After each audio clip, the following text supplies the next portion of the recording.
What if I told you that this, this, this one, this, and this are all cut out from this shape of feather? Now let me show you how to go about it. For this shape, we're going to get this same kind of feather. It's actually called a cock feather, and then we'll start to cut it at a slanted angle, leaving at least 1 inch gap from each cut. So we're separating the cuts by 1 inch, as you can see, and we're making sure to slant them as we cut. While you're doing it, make sure you do not snap the spine of the feathers, okay? So you have to be very careful.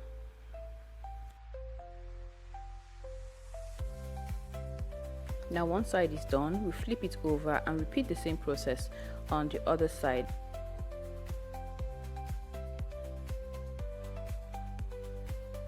So while doing this, be very careful to avoid splitting the spine. So in as much as you want the scissors to get to where the spine is, make sure you do not split the spine, because once you do that, then the shape will be totally ruined and there's no way to recover it. Also make sure to use very sharp pointed scissors.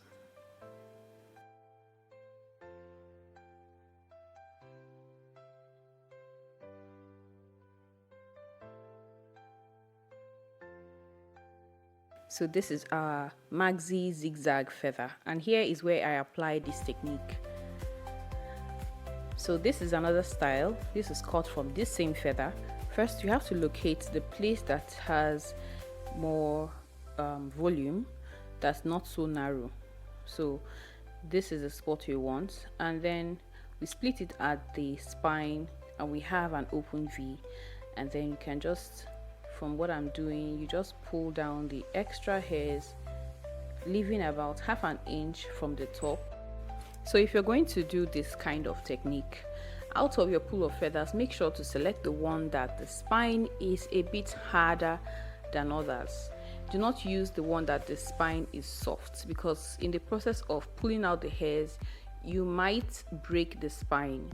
So a stronger spine is always best for this kind of feathers. So I'm just snipping out the tip because I want the V to be more streamlined, and here is where I used this kind of technique. Next here we have a regular fan feather, as it's called. So I'm going to be making use of crooked feathers because I want to maximize it. Instead of discarding these feathers, you can convert it to this particular technique. So as usual, I'm pulling out the hairs, especially the hairs that are already crooked, that I'm not going to make use of.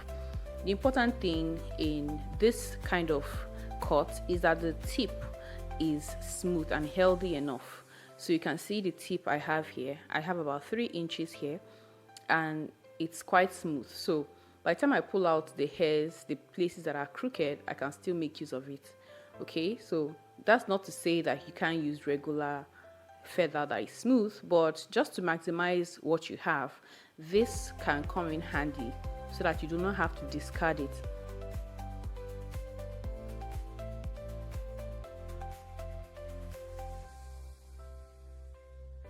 So now this is ready, and we can add this to our feather designs just to top it up and make it a lot more glamorous. Here is an example of where I used that technique. This is a zigzag pattern. It's almost the same way we cut the red in the beginning. The only difference is that the spacing of the cuts are ½ an inch instead of 1 inch, as in the case of the red feather. So we repeat the same process on one side as well as the opposite side. So the zigzag appears tinier than the red.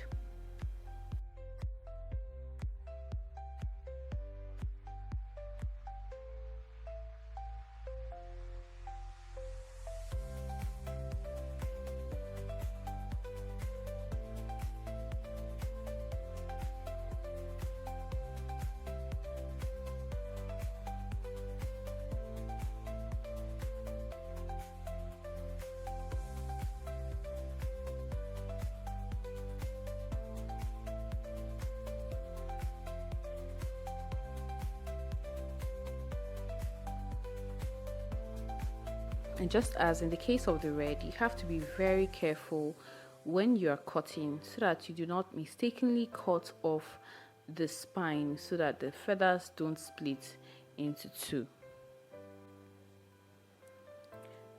So this is done, and here's an example of where I use this kind of technique to design my fascinator. Now this is an arrowhead got from the same feather, so the bottom has already been stripped of its hairs, leaving the top part. So this top part naturally has a pointed tip, but if you want it to appear more pointed like an arrow, you have to shape it with scissors, which is what I'm doing here. So once you do that, we get the arrow. So I'm taking out every excess hair that might be along the length, and this is what we can use to design our fascinator, just as I did in this case. I actually put a lot of it here.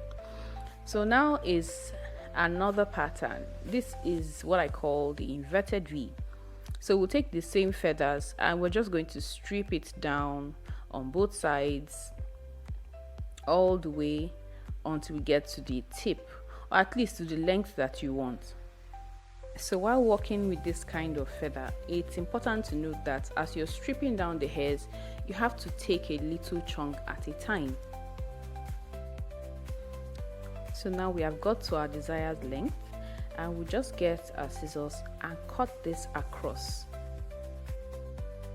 Here we have the V shape, and I apply this in this beautiful fascinator. You can learn this and more unique feather manipulation techniques in our online course, Featherganza 1.0. Learn to create beautiful and stunning feather headpieces from start to finish to improve on your skills and expand your product offerings. You can register through the link in the description or in the comments. And if you found this video helpful, give us a thumbs up, share and subscribe for more useful tips and tricks.